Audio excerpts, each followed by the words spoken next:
बहुत बहुत स्वागत है। आप देख रहे हैं कहानी कुर्सी की। मैं हूं सौरभ, आपके साथ स्टूडियो में हर्षवर्धन त्रिपाठी जी, विजय त्रिवेदी जी, प्रोफेसर अंशु जोशी जी और समीर चौगांवकर जी मौजूद हैं। बड़ी खबर ट्रंप ने दी है मिडिल ईस्ट की इस जंग के बीच ईरान और इजरायल एक दूसरे के ठिकानों पर अभी भी हमले कर रहे हैं और ट्रंप अपनी डेडलाइन बदलते जा रहे हैं। ट्रंप ने ईरान को अब 5 दिनों की पीछे मोहलत दी थी जो आज खत्म हो रही है और अब ट्रंप ने ऐलान किया है कि अमेरिकी फोर्सेस अगले 10 दिनों तक भी ईरान के एनर्जी इंफ्रास्ट्रक्चर पर हमला नहीं करेंगी। अमेरिका अब ईरान के एनर्जी इंफ्रास्ट्रक्चर पर 6 अप्रैल तक कोई वार नहीं करेगा। मतलब ये 15 दिन का वक्त हो गया। 5 दिन जो आज खत्म हुए, अगले 10 दिन और।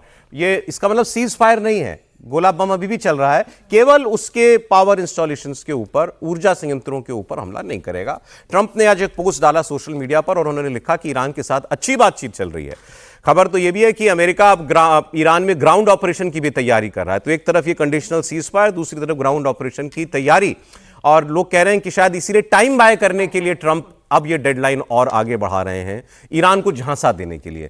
ट्रंप ने कुछ और दावे भी किए हैं। ट्रंप कह रहे हैं कि ईरान से वाकई मेरी बात हो रही है। कुछ लोग मेरी बात पर यकीन नहीं कर रहे थे और ईरान ने पहले हमको, उन्होंने कहा था, आपको याद है, हमने आपको बयान सुनाया था परसों, उन्होंने कहा कि उसने हमको एक बहुत बड़ा गिफ्ट दिया है, तोहफा दिया है, बताया नहीं था क्या।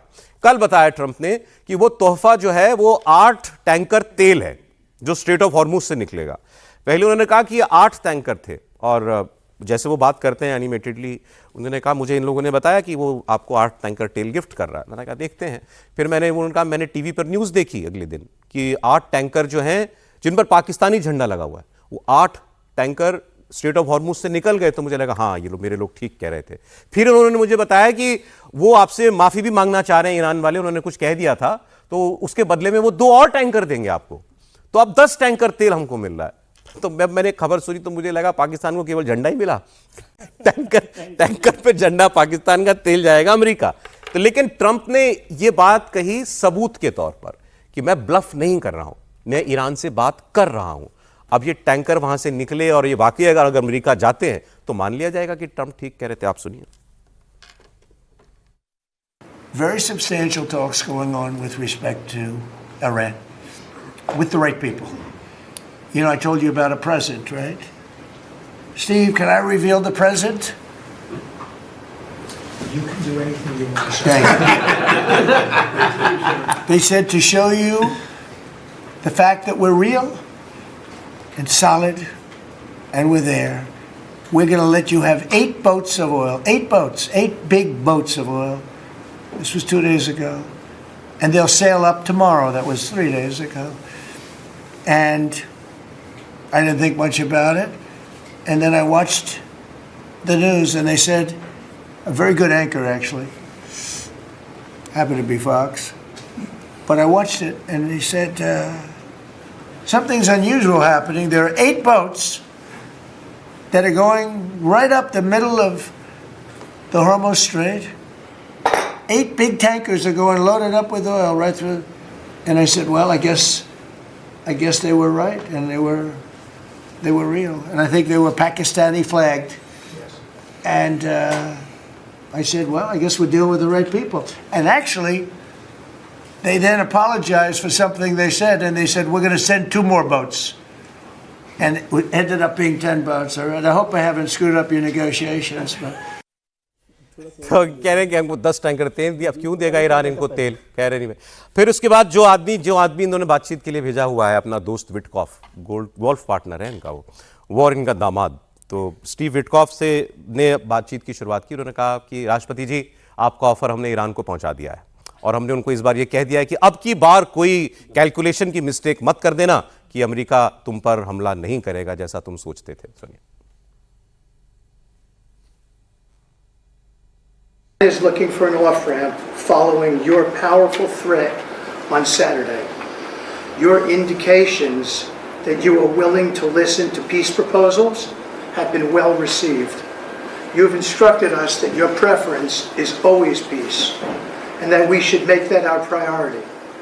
We have delivered that message, sir, along with the 15 points for peace. Finally, we have told Iran one last thing. Don't miscalculate again. इन्होंने कहा ईरान ऑफ रैंप ढूंढ रहा है। ऑफ रैंप मतलब जंग के बीच निकलने का कोई जरिया मुझे मिल जाए, जैसे मेरी भी नाक बच जाए, तुम्हारा भी काम हो जाए और जंग खत्म हो जाए। उन्होंने कहा ईरान ऐसा रास्ता ढूंढ रहा है। लेकिन समीर जी, एक आदमी नहीं मिला ईरान में पूरे में जो ये कहता हो कि हम बात कर रहे हैं। निश्चित रूप से। और वुडकॉफ जो कह रहे हैं कि ईरान रास्ता ढूंढ रहा है, मुझे लगता है अमेरिका रास्ता ढूंढ रहा है कि कैसे जंग से निकला जाए। और ट्रंप के लगातार जो बयान आ रहे थे वो इसी तरफ बता रहे थे। लेकिन क्या इजराइल अमेरिका को इस जंग से निकलने देगा?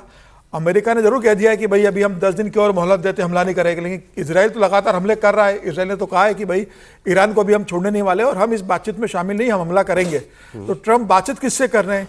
ट्रंप, ईरान के विदेश मंत्री ने बोल दिया, ईरान के तमाम लोगों ने कह दिया कि भाई अमेरिका से हमारी कोई बातचीत नहीं हो रही। तो अब ट्रंप साहब किससे बात कर रहे हैं? क्या पाकिस्तान? उन्होंने प्रमाण दे दिया कि मुझे तेल भी दिया उसने गिफ्ट में। नहीं, तेल दे दिया होगा, ठीक है। तेल किस माध्यम से आ रहा है, किस वजह से आ रहा है, ये बात अलग है।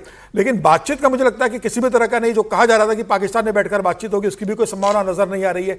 ईरान जिस तरीके से 10 लाख सैनिक अपने सेना में शामिल कर रहा है, युवाओं को भर्ती कर रहा है और अगली लड़ाई की तैयारी कर रहा है ग्राउंड लेवल पर, ऐसी स्थिति में ट्रंप साहब तो कह रहे हैं बातचीत भी कर रहे हैं। आपको नहीं लग रहा कि ये कोई सीरियस बात हो रही है? और अभी मुझे नहीं लगता युद्धबंदी होगी। नहीं, मुझे नहीं लगता, क्योंकि इजराइल इसके लिए कतई तैयार नहीं होगा और अमेरिका को बातचीत भी नहीं करेगा। पाकिस्तान वाली जो बात कही, मेरे पास पाकिस्तान से बड़ी इंटरेस्टिंग और इंपॉर्टेंट रिएक्शन है।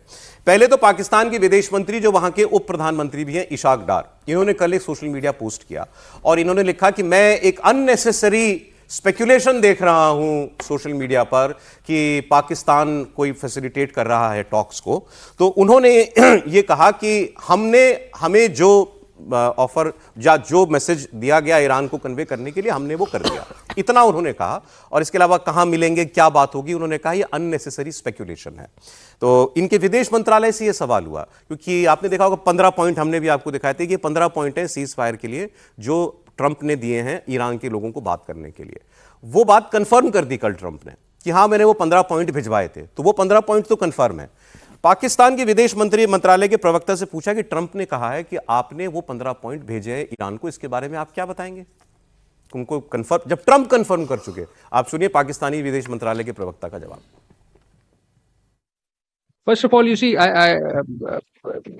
15 points were given, 5 points were delivered.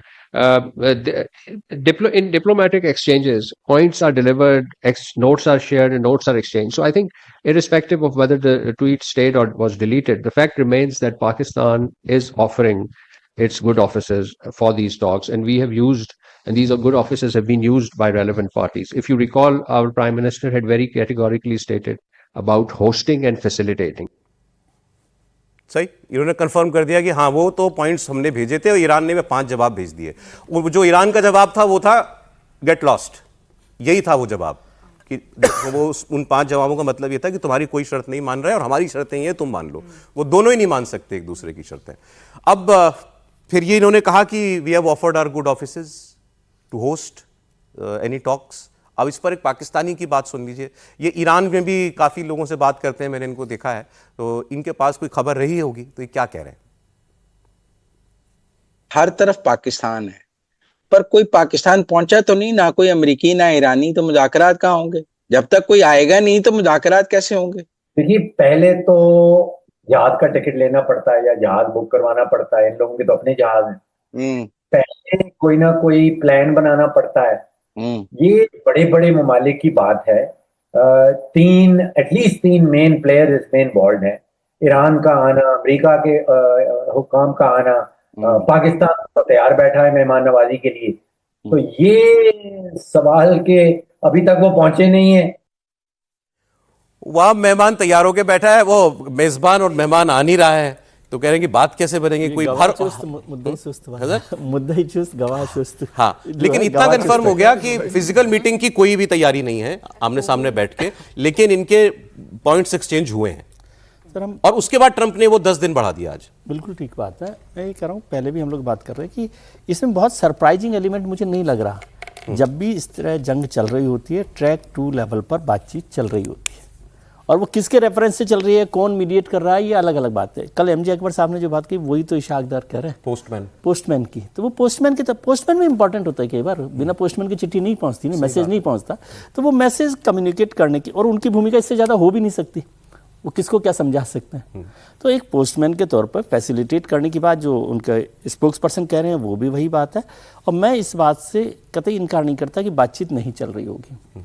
और ईरान ने कह दिया गेट लॉस, ऐसा भी नहीं है। गेट लॉस कहना, जैसे कल शायद आप किसी बात पर कर रहे थे, किसी प्रवक्ता के मंत्री जी बात कर रहे थे, शायद ईरान के अरागची जब बात कर रहे थे कि गेट लॉस, तो मैंने कहा वो ऑफिशियल स्टेटमेंट है लेकिन एक्चुअल स्टेटमेंट नहीं है। बातचीत होती है, पोस्चरिंग है, पोस्चरिंग चलती रहती है और दोनों लोग पहुंच रहे हैं। और अभी हमको इसलिए नहीं लग रहा क्योंकि वो टेबल पर नहीं आए।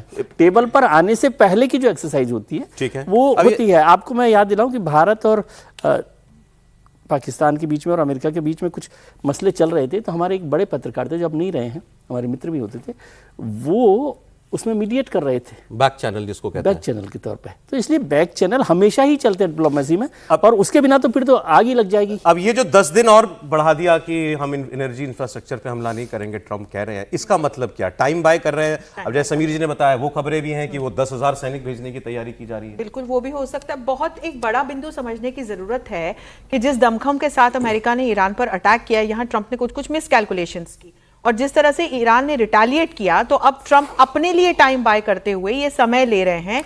और इसके बाद क्या होगा, ये इसके जो अलग अलग सिनेरियोज अब बनते हुए दिखेंगे। ईरान अगर टॉक पर आ जाता, डिप्लोमेटिक टेबल पर आ जाता, तो ये सीधी सीधी ईरान की जीत और अमेरिका की हार मानी जाएगी। एक हेजेमोनिक पावर जिसने एक छोटे देश पर हमला किया और अब वार्ता के माध्यम से युद्ध को अंत की ओर ले जा रहा है, ये समझने की बात है। ईरान ने अपने 5 महत्वपूर्ण बिंदु दिए हैं, जिसमें से एक ये है कि यूएस आसपास के सारे खाड़ी देशों से अपनी जितनी भी बेसेस हैं उसकी मिलिट्री, वो लेकर के पश्चिम एशिया से बाहर हो जाएगा।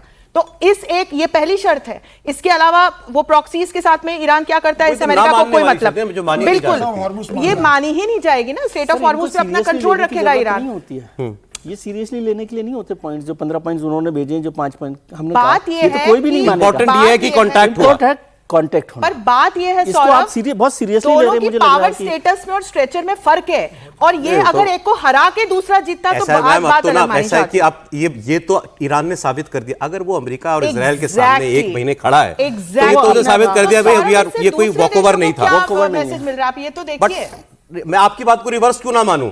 इस सुपर पावर को क्यों टॉक्स ऑफर करनी पड़ रही है? मैं यही बात तो मैं कह रही हूं कि एक सुपर पावर को, हेजेमोनिक पावर को टॉक ऑफर करने का मतलब यह है कि ट्रंप इस युद्ध में हारते हुए नजर आ रहे हैं। अच्छा ठीक है, मैं उसको उल्टा समझा था। नहीं, मैं ये कह रही हूं, और दूसरे देशों तक ये एक संदेश अलग तरह से जाएगा। देखिए, वैसे तो मतलब अलग अलग लेवल पे बड़ी बड़ी बात चल रही होगी, लेकिन छोटा काम कर दें तो ये बात ठीक हो सकती है। वैसे भी साल 2 साल 3 साल से ज़्यादा न ईरान रुकेगा लड़ने से, न इजराइल रुकेगा, तो इतने दिन का क्या हुआ?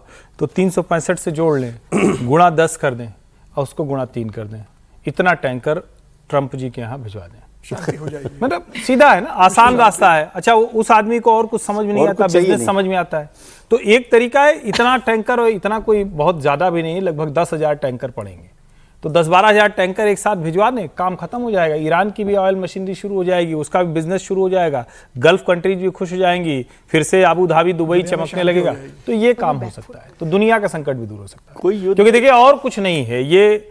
लेकिन एक चीज से मैं थोड़ा असहमत होता हूँ, बार बार असहमत होना पड़ता है। आप लोग ऐसे कहते हैं जैसे अमेरिका का बड़ा नुकसान हो गया। अमेरिका कौन सा नुकसान हुआ भाई?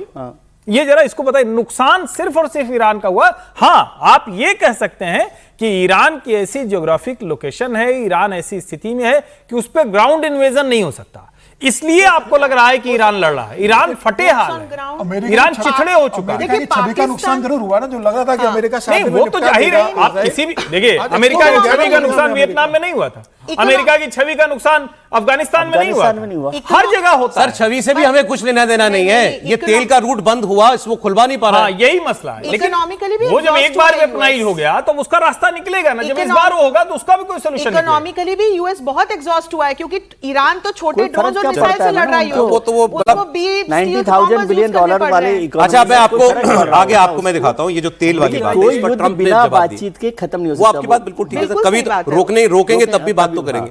अब ये जो तेल का हॉर्मुज स्ट्रेट वाला, इस पर ट्रंप से सवाल हुआ कि भाई क्यों नहीं खुलता ये, तो उन्होंने कहा कि जो मैं आपको पहले बता रहा था कि हमें यहाँ 100% एक्यूरेसी चाहिए अपनी मतलब एयर डिफेंस की। एक भी रॉकेट, एक भी मिसाइल, एक भी ड्रोन निकलना नहीं चाहिए। हमें 100 के 100 बचाने हैं, उसको 100 में 1 मारना है, और ये दिक्कत है स्ट्रेट ऑफ हॉर्मुज की। The problem with the Straits is this.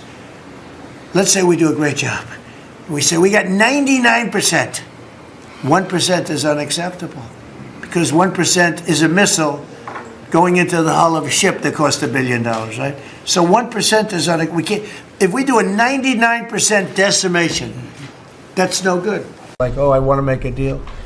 They are begging to make a deal, not me. They're begging to make a deal.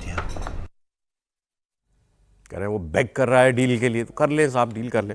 अच्छा, अब ये बात हुई कि ग्राउंड इन्वेजन करें। कल से एक खबर बहुत सोशल मीडिया पर चल रही है और वो एक ऐसी एक्चुअली मीडिया हाउस ने खबर दी है जिससे ट्रंप बात करते हैं, मतलब उसको इंटरव्यू भी देते हैं।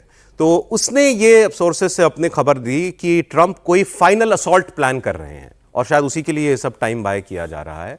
मतलब ये जो जंग रुकने की बात है ये अभी फिलहाल होता हुआ नहीं दिखाई दे रहा। अब वो फाइनल असॉल्ट पे क्या होगा? फाइनल असॉल्ट में कहा जा रहा है कि ये जो खर्ग आइलैंड है उनका, इस पर वो कब्जा करेंगे और इसके अलावा 2 और द्वीप जो हैं आसपास के, उस पर वो कब्जा करना चाहते हैं। ये ट्रंप का प्लान है ताकि जहां ईरान को दर्द हो, ईरान ने क्या किया कि वो उस पॉइंट को चोक कर दिया जहां पूरी दुनिया को दर्द हो रहा है। वहां ईरान का 90% तेल जहां से जाता है खर्ग आइलैंड, ट्रंप सोच रहे हैं कि इसको कब्जे में ले लो, तो अभी इसको दर्द होगा। फिर क्या करेंगे? वो कह रहे हैं कि जितनी शिप्स निकल रही हैं स्ट्रेट ऑफ हॉर्मुज से, ईरान की अपनी, वो चीन को तेल बेच रहा है खुले में, वो सारी शिप्स जब स्ट्रेट ऑफ हॉर्मुज पार कर जाती हैं, उन शिप्स को रोको, ईरान को तेल मत बेचने दो किसी भी सूरत, तो उसको प्रॉब्लम होगी। ये उनका फाइनल असॉल्ट का प्लान है, प्लस ग्राउंड ट्रूप्स का। अब इस पर एक अमेरिकी डिफेंस एक्सपर्ट हैं, वो अपनी राय बता रहे हैं सारे विषयों पर। पाकिस्तान का मीडिएटर के तौर पर रोल क्या हो सकता है, भारत का रोल क्या हो सकता है, ग्राउंड इन्वेजन किया जा सकता है कि नहीं किया जा सकता, ये जो बातचीत कही जा रही है, जिन लोगों के द्वारा बातचीत हो रही है, क्या ईरान इनको मुंह लगाएगा, ये सारी बातों पर उनकी बात सुनिए। वो कह रहे हैं पाकिस्तान का बातचीत के लिए ऑफर करना ऐसा है कि किसी के घर में आग लगी हुई है और वो कहे कि एक कमरा है मेरे पास, यहाँ बैठ के बात कर लो आप लोग, तो ये ऐसा ही है। आगे उन्होंने कहा कि ये स्टीव विटकॉफ और जेरेड कुशनर जो बातचीत में हर जगह भेजते हैं ट्रंप, उन्होंने कहा ये आप दुनिया को तो छोड़िए, अमेरिका के अंदर लोग इनको इजरायली एजेंट मानते हैं, ईरान इनसे बात कर ही नहीं सकता। तो जो स्टीव विटकॉफ ने कहा ना कि हमने आपका ऑफर पहुंचा दिया, बोले सवाल ही नहीं उठता कि इन लोगों से ईरान बात करेगा। यही तो बात कर रहे थे जब बीच में ईरान पे हमला जो है वो उन्होंने शुरू कर दिया था। और प्लस हो रही थी जी, और उनकी बड़ी स्ट्रांग ओपिनियन है इनकी कि ग्राउंड से तो आप ईरान को खरोच भी नहीं पहुंचा सकते, वहां तो आप खुद ही मरोगे, इसका और कोई सूरत है ही नहीं कि आप जमीन पर सैनिक उतारकर ईरान से कुछ हासिल कर लें। बोलिए त्रिपाठी। नहीं, देखिए इसमें तो कोई संदेह नहीं है। एक बात मैं कह दूं, चूंकि ये हम लगातार कह ही रहे हैं, लेकिन फिर भी और थोड़ा स्पष्टता हो जाए। जैसे कहते हैं ना कि नमक स्वादानुसार, तो वैसे ही दुनिया में पाकिस्तान औकातानुसार है, उससे ज्यादा उसको लेना नहीं चाहिए। हम लोग कई बार उसकी बातचीत जो कर रहे हैं, और कोई भी बड़ा देश ऐसे मीडिएट नहीं करता है भाई। कोई अपना आदमी होता है तो उसको लगा देते कि अच्छा जाओ इधर से चिट्ठी लेके आओ तो उधर डांट खाया, उधर से चिट्ठी लेके आए उधर डांट खाया। उनकी हैसियत यही है। लेकिन जो अमेरिका ग्राउंड इन्वेजन करने से डर रहा है, देखिए वो तो सच्चाई है। अमेरिका का जो पूरा एक कहे कि सर्वशक्तिमान होने का भ्रम है वो टूट जाएगा। खार्ग आइलैंड पे कब्जा करना और खार्ग आइलैंड को नुकसान पहुंचाना दो अलग अलग चीजें हैं। तो नुकसान वो पहुंचा सकते हैं, हो सकता है कि कोई ऐसी कारपेट बॉम्बिंग वो सोच रहे हो या कोई ऐसा तरीका वो सोच रहे हो कि खार्ग आइलैंड जो सबसे बड़ा उनका एक्सपोर्ट करने का वो स्थान है, उसको वो पूरी तरह से ध्वस्त कर दें।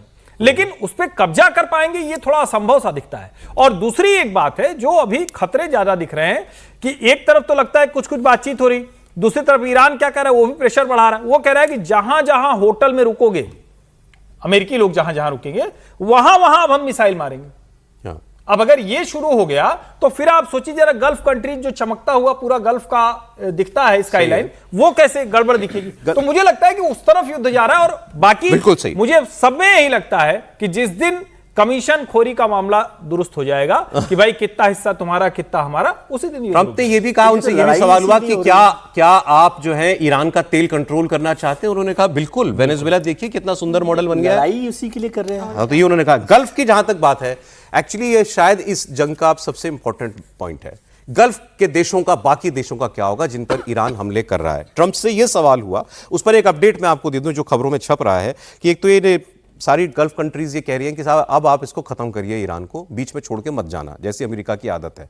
फिर ये कल खबर आई थी, ईरान ने ये कहा था कि अगर हम पर हमला किया जमीन से तो हम बहरीन और यूएई पर कब्जा कर लेंगे। आज खबर जो वेस्टर्न अखबारों में छपी है वो ये है कि यूएई इसने ये ऑफर किया है एक प्लान कि एक नेवी जो है सब तमाम देशों की एक जॉइंट नेवी बनाई जाए और वो स्ट्रेट ऑफ हॉर्मूज को खुलवाए, जिसमें वो खुद अपने रिसोर्सेज ऑफर कर रहा है और उसको बहरीन का साथ मिला है इस प्लान में। क्या इसमें बाकी लोग और देश जो हैं वो शामिल होंगे? ट्रंप से पूछा गया कि गल्फ कंट्रीज का क्या होगा अगर आप यहां से चले गए और ईरान में ताकत बची तो उनका जवाब तो ये होना चाहिए था कि ना हम सब कुछ सॉर्ट करके ही जाएंगे। उन्होंने कहा अगर हम चले भी गए तो भी हम इनकी रक्षा करेंगे। देर कितनी लगती है? 2000 पर घंटे की स्पीड पर हवाई जहाज उड़ता है। यही जवाब है उनका, हम यहां से उड़ के आ जाएंगे। तो मतलब वो ये कह रहे हैं कि हम जा सकते हैं ऐसे ही बीच में छोड़ के। सुनिए आप।